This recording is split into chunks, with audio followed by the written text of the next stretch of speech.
Right now हमने जितने भी कोर कॉन्सेप्ट है डेटाबेस डिजाइन के, इससे मुराद ये है कि जो स्ट्रक्चरल इश्यूज से, जो डिजाइनिंग के कोर इश्यूज से, लाइक ईआरडी क्या होती है, वन टू मैनी क्या होता है, मैनी टू मैनी क्या होता है, एंड सो ऑन, वो हमने अभी डिस्कस कर लिए हैं। तो अब जो मूविंग फॉरवर्ड है, हम अब आज से वो कॉन्सेप्ट हम लोग पढ़ना शुरू करेंगे जो कोर कॉन्सेप्ट्स के उसके इर्द गिर्द रिवॉल्व अराउंड करता है। उनमें सबसे पहला जो जो कोर कॉन्सेप्ट है, यानी एडिशनल टू कोर कॉन्सेप्ट, वो है रिफरेंशियल इंटेग्रिटी कॉन्स्ट्रेंट।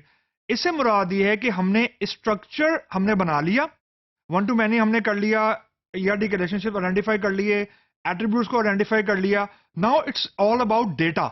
डेटा से मुराद ये है कि हमने स्ट्रक्चरली ईआरडी बना ली।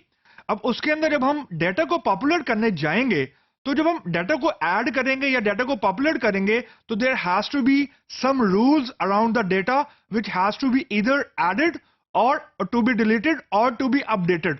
तो referential integrity constraints basically primary key to foreign key जो डेटा का बिहेवियर है उसको कंसिस्टेंट तरीके से इंश्योर करता है। इससे मुराद ये होती है कि whatever changes we do in the primary key or the parent table, how the changes in the parent table will affect the records or the data in the child table।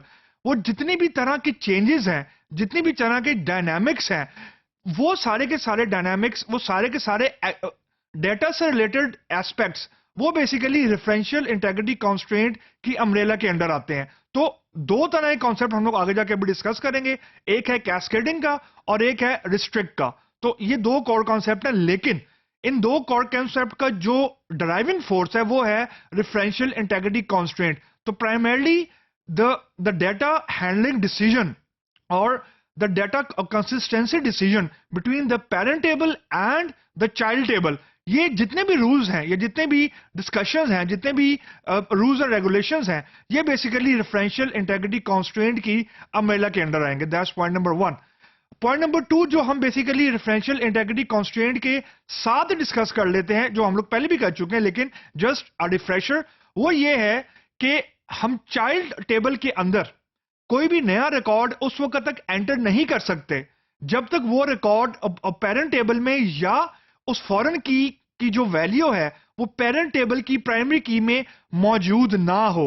मतलब to add a record in a child table जो dependent table है, उसके लिए जरूरी है कि उस record की एग्जिस्टेंट पेरेंट टेबल में मौजूद हो।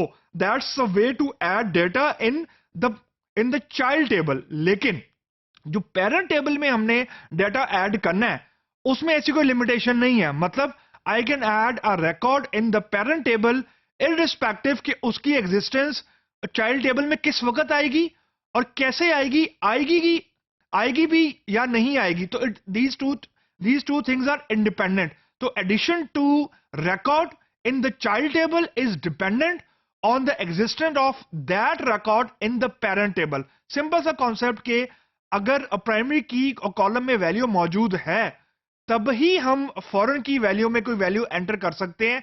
रीजन, जो फॉरेन की कॉलम में वैल्यू ने आना है उसका रेफरेंस पॉइंट प्राइमरी की कॉलम है। तो अगर प्राइमरी की कॉलम में वैल्यू मौजूद ही नहीं है तो आप फॉरेन की के कॉलम के अंदर रिकॉर्ड एंटर नहीं कर सकते। That's one way of looking into this concept. Other way is कि I can add a new record in the parent table independently of thinking कि इसकी एग्जिस्टेंस चाइल्ड टेबल में कैसे आएगी या किस वक्त मैं फॉरेन की एंटर करूंगा टू मेक श्योर कि प्राइमरी की का डाटा एग्जिस्ट करता है। तो ये इंडिपेंडेंट चीजें हैं। तो ये बेसिकली रेफरेंशियल इंटेग्रिटी कॉन्स्ट्रेंट का आप यूं समझे, एक मैंने आपको स्टार्टअप दिया है, एक ब्रीदर दिया है। तो आगे जाके हम रेफरेंशियल इंटेग्रिटी कॉन्स्ट्रेंट यानी मल्टीपल टेबल के अंदर डाटा हैंडल कैसे होता है वो हम देखेंगे। जब मैं मल्टीपल कह रहा हूं, it is more than one. तो मतलब दो टेबल से रिलेटेड दो टेबल की डिस्कशन भी हो सकती है, तीन की भी हो सकती है, चार की भी हो सकती है, but the rules will remain the same. जो हमने अभी इंसर्शन का रूल हमने देखा है, इंसर्शन का रूल वैसे ही रहेगा। इट डजंट मैटर कि टेबल दो है, तीन है, चार है।